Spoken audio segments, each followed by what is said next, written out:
It was supposed to be a quiet royal dinner, no cameras, no press. But behind the gilded walls, something dark was boiling. Catherine, the future queen, was publicly humiliated in a way that sent shockwaves through the palace halls. What was whispered that night? Who orchestrated it? And why did Prince William's face turn to stone? Before we go deeper into what this really means for the royal family, make sure to subscribe so you don't miss a single update. The evening began with all the hallmarks of tradition, polished silverware, murmured toasts, and a rare gathering of the firm behind closed doors. But beneath the surface, tension was thick. Catherine, elegant and composed, had walked into that room, unaware that by the end of the night, she would leave it not as a duchess, not as a mother, not even as a woman, but as a target. The air shifted sharply when, in front of key members of the family and a few select confidants, a senior royal, some say it was King Charles, others whisper.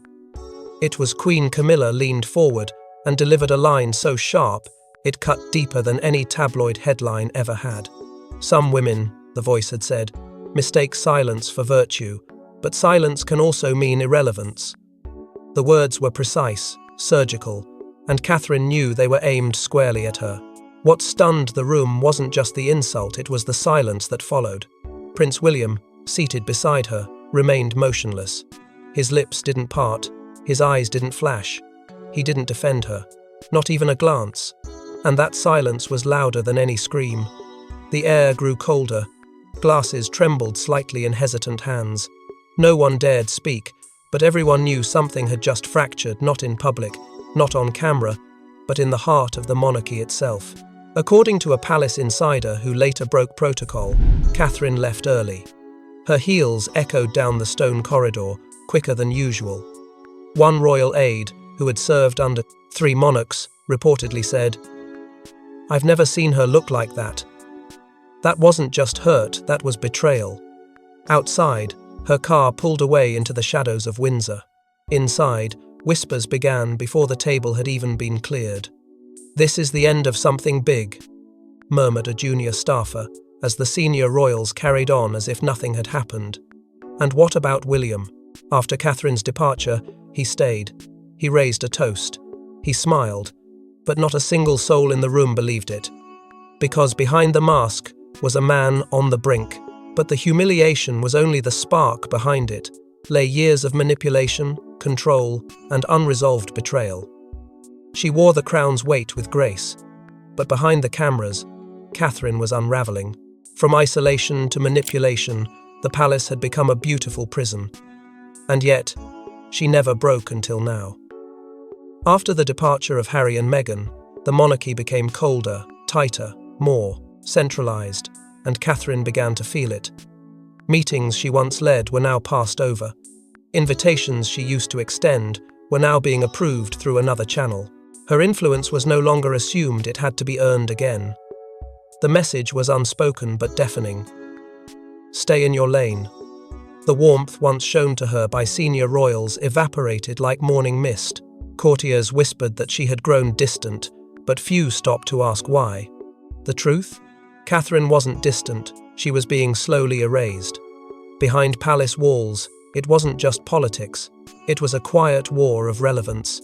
Queen Camilla, once seen as a secondary figure, had emerged as a formidable operator, asserting herself into causes, committees, and conversations where Catherine once stood as the natural choice. It wasn't merely a shift in power, it was an assertion of dominance. Catherine's patronages were quietly reassigned, her initiatives sidelined. And still, she smiled, because that's what was expected. But deep inside, she was suffocating. Private sources close to the princess described a woman emotionally withdrawing, not from her family, but from the institution she had once dedicated her soul to. There were nights William would find her staring into the garden, motionless, long after the children were asleep. She stopped correcting press briefings. She stopped arguing with handlers. The fire in her eyes dimmed, not extinguished, but buried. And then came the discovery that changed everything. A diary. A single line, leaked and whispered among staff, sent chills through the court. "I am a pawn," she had written, "in a kingdom of masks." No one could trace the leak. Some believe it was a cry for help. Others think it was a warning. Catherine's schedule began to thin. Public engagements were missed, quietly cancelled.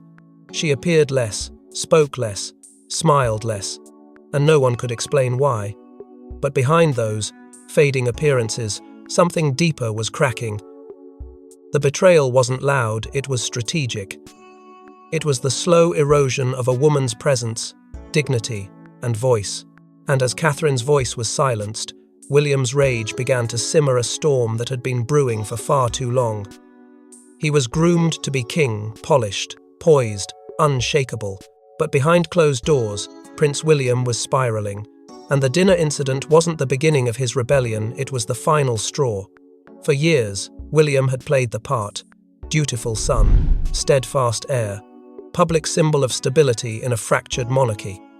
But behind that composure was a man slowly being pushed to the edge, not by scandal, but by betrayal disguised as tradition. His relationship with King Charles's inner circle had soured long ago, buried beneath formal smiles and scripted appearances. The court around his father no longer felt like family, it felt like a fortress, controlled, rigid, and always 2 steps ahead of him. Every suggestion William made was filtered, every opinion diluted until it barely resembled his own voice.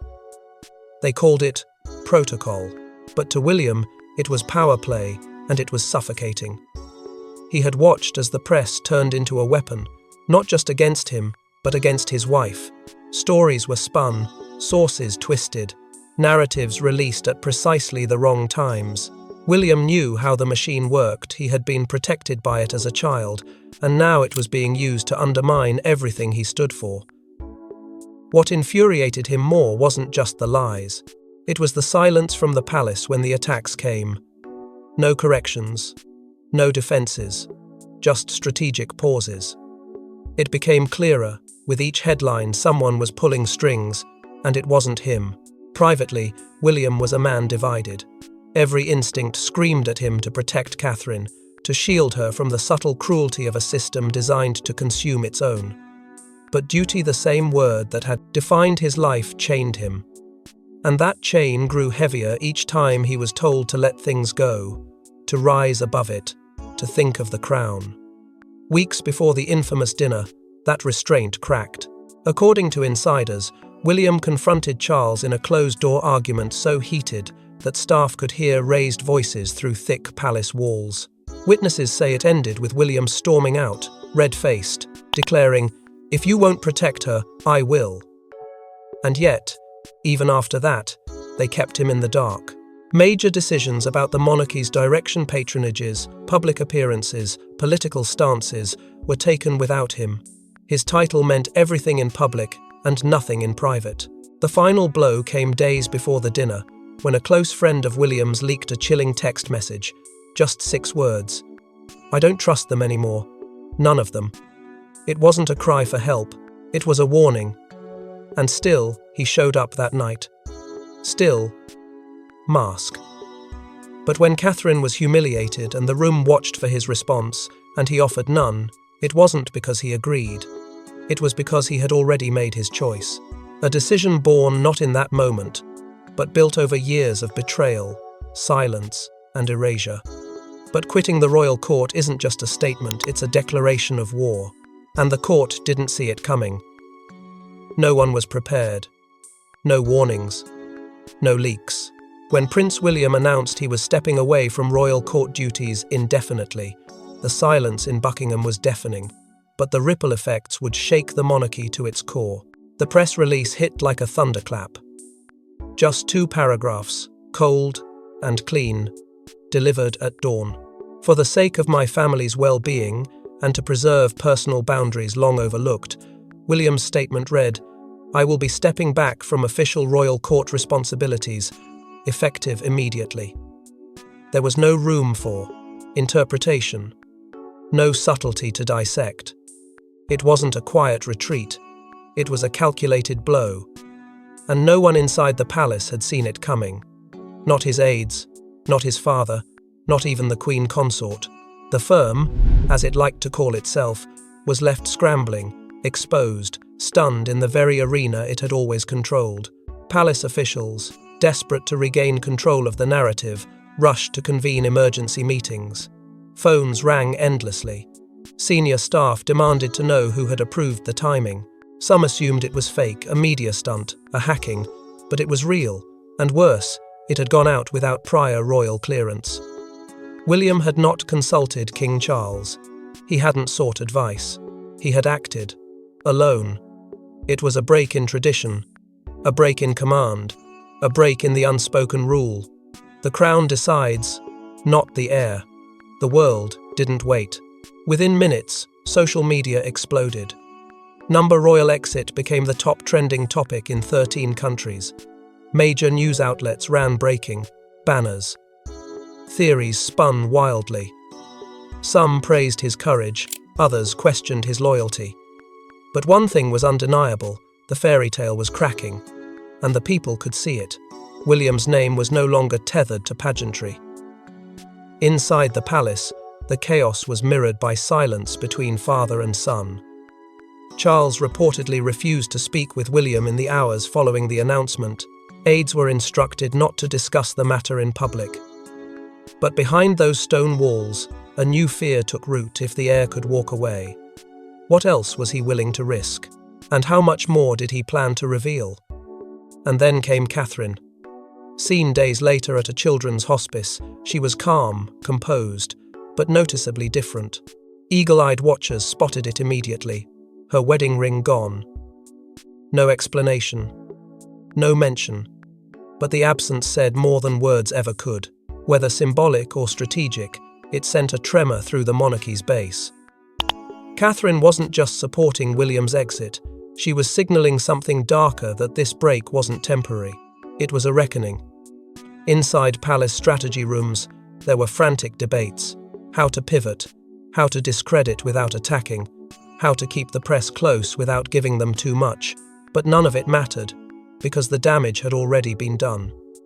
The palace had been outplayed by its own blood. As William disappeared from the palace halls, old enemies surfaced and long-buried secrets clawed their way back into the light. With William gone, the path was clear and King Charles moved fast. But was this a clean-up or a coup? And why does Queen Camilla seem more powerful than ever? Within hours of William's withdrawal, the royal engine began to shift gears. A quiet but deliberate restructuring swept through the palace. Titles were reassigned. Patronages once linked to Catherine were quietly handed over, many to Camilla herself. Long-standing roles William had managed with care were now being overseen by men and women with deeper ties to Charles's court than to the crown's future. And just like that, a new royal order was taking shape, one that bore the signature not of the heir apparent, but of the reigning king and his increasingly assertive queen. Behind gilded doors, whispers turned into murmurs of strategy. Camilla, once the consort in Charles's shadow, now stood firmly in the light, orchestrating engagements, leading private meetings, and according to palace sources, having a direct hand in rebalancing influence. One insider described her approach as surgical. Not brash, not loud, just precise. Quietly, Catherine's voice was being replaced. And it wasn't accidental. It was strategic. Every move had intention. Every shift had weight. Then came the remark. It wasn't meant to be public. But as with all things royal, it leaked. In a private meeting with aides, Charles reportedly said, "William must learn his place." The phrase hit harder than any official statement. It wasn't just paternal frustration, it was a declaration. The king was drawing a line, and if his son crossed it again, the consequences would be final. Loyalists to William, inside the palace, began to disappear. Slowly at first, a reassignment here, a quiet dismissal there. Staff members who had stood by the couple for years found themselves edged out, their loyalty questioned, their proximity severed.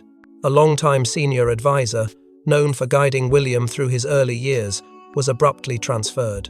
Another, responsible for coordinating Catherine's philanthropic work, suddenly retired.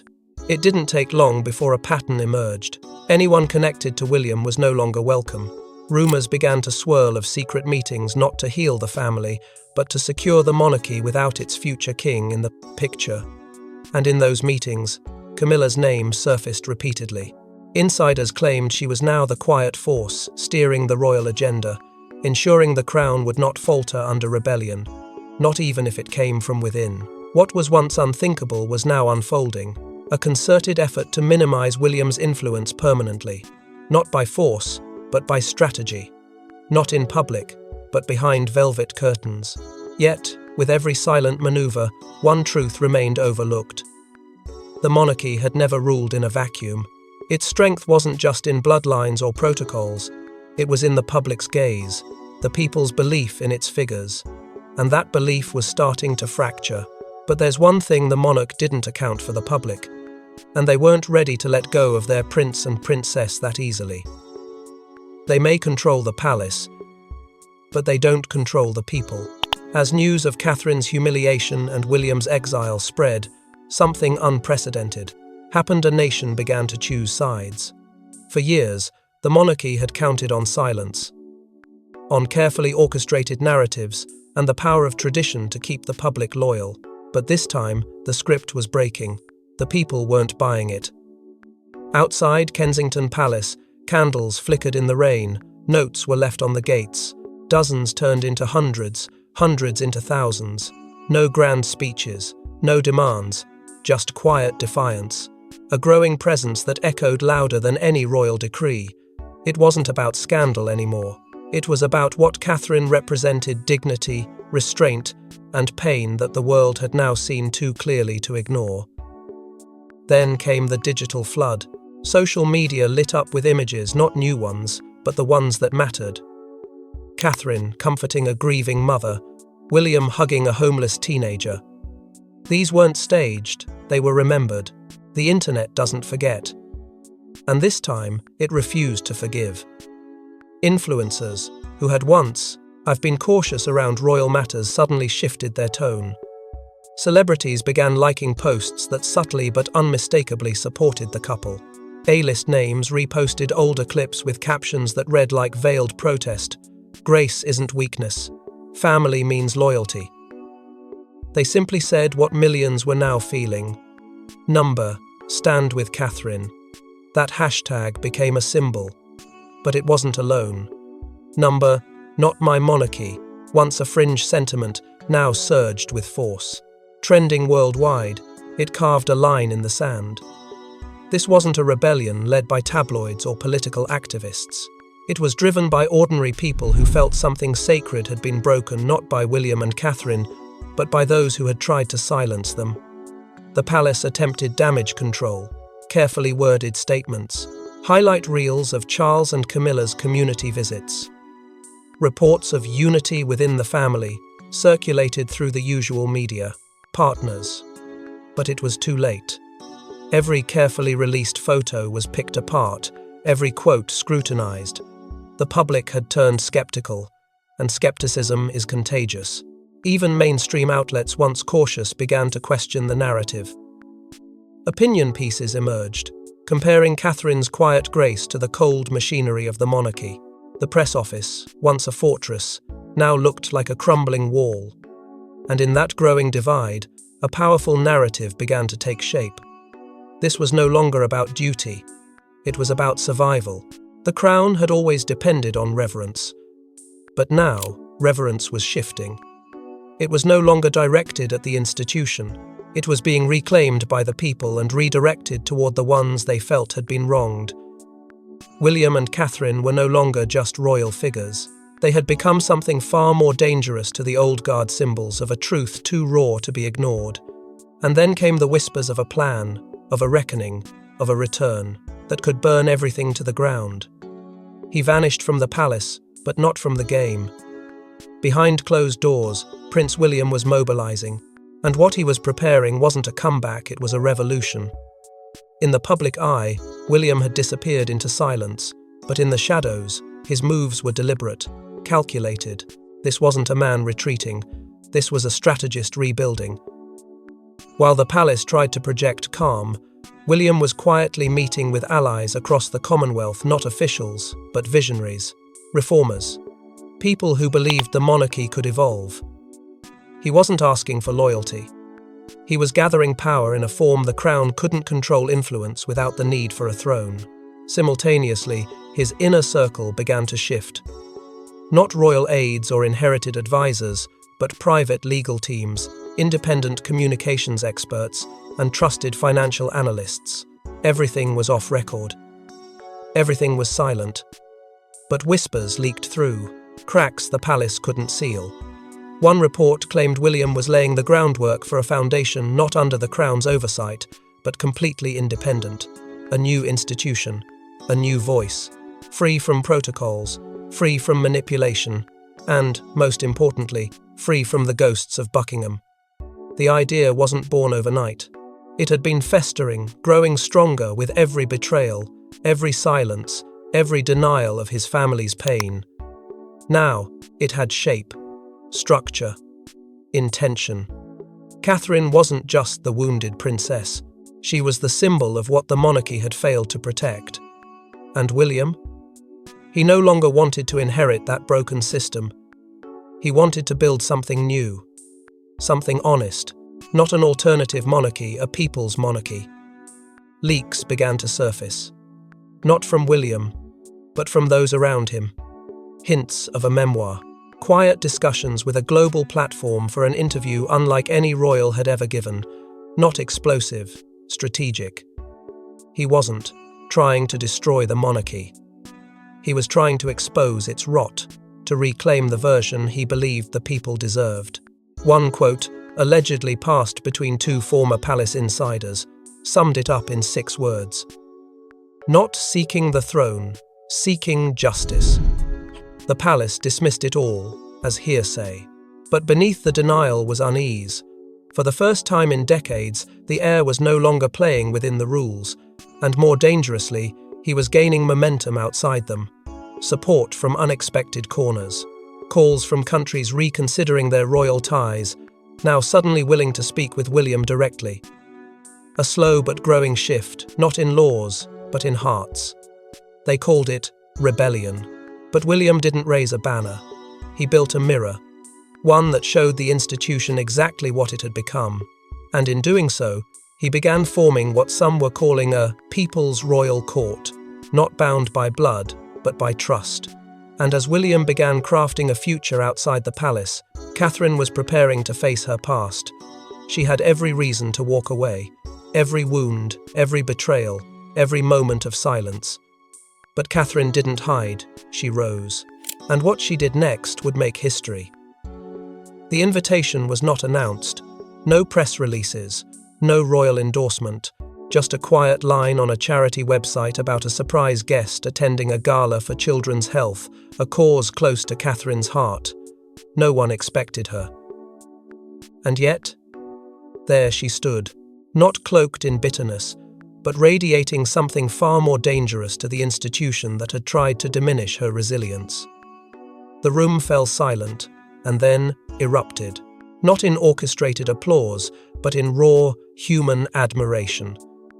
Because this wasn't a royal appearance, this was a return, and it was a reckoning. Then came the moment that would redefine her legacy. She stepped to the podium and delivered a speech that no one had vetted, no one had prepared. And yet, it echoed like thunder through the British establishment. She didn't name names. She didn't need to. She spoke of dignity, of silence not as weakness, but as strength, of the quiet suffering women endure in rooms where they are told to smile and stay silent. And then, with a pause that cut deeper than any headline, she said, "Sometimes, silence is how we protect others, but eventually, it becomes how we protect ourselves."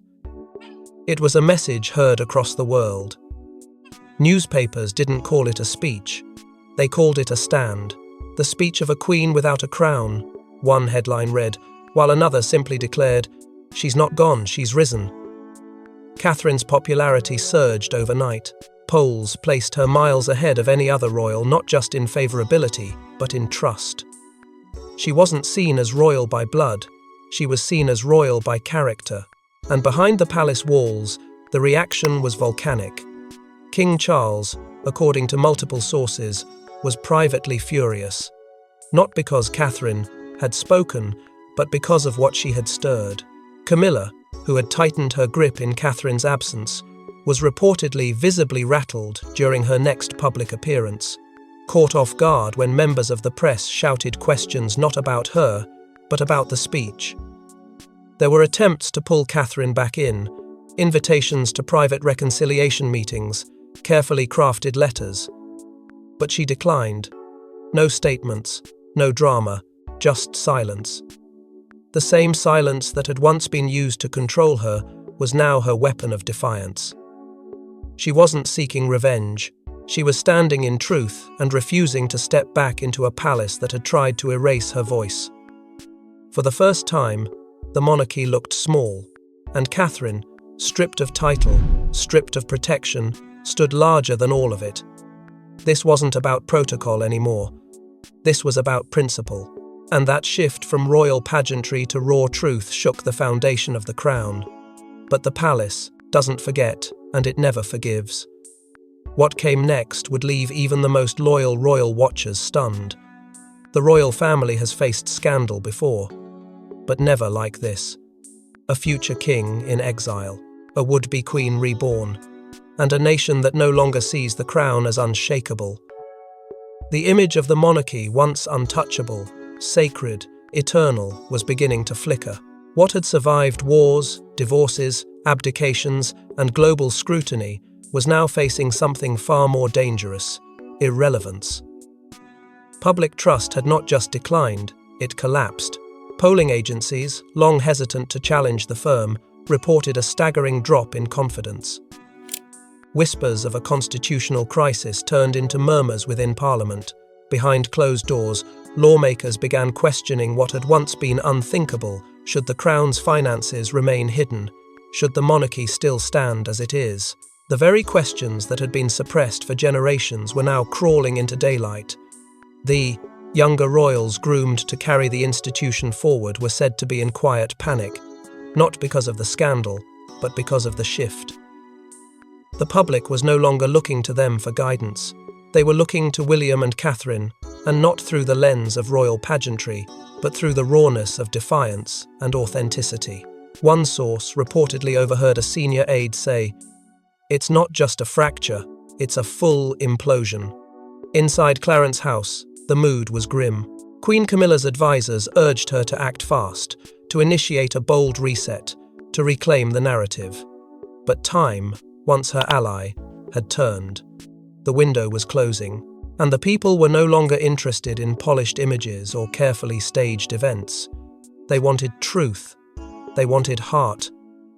They wanted what the palace could no longer give. Then came the leak, intentional or accidental, no one knows. A cryptic statement from the Queen Consort's press office. "The crown survives not, the wearer." It was meant to sound timeless, perhaps even wise, but to the public, it read like desperation. A final attempt to protect the symbol, even as those beneath it crumbled. And while the palace tried to contain the fallout, one image surfaced, grainy, unfiltered, and utterly devastating in its simplicity. William and Catherine. No convoy, no guards, just the two of them, walking side by side down a quiet country road. No titles, no protection, just defiance. That image wasn't just symbolic, it was prophetic, because in that moment, they didn't need a crown. They had something the palace could never reclaim: the people. Because in the end, this wasn't just about royalty. It was about love, power, and choosing when to walk away from both. Thanks for watching. Don't forget to like and subscribe, and we will see you in the next one.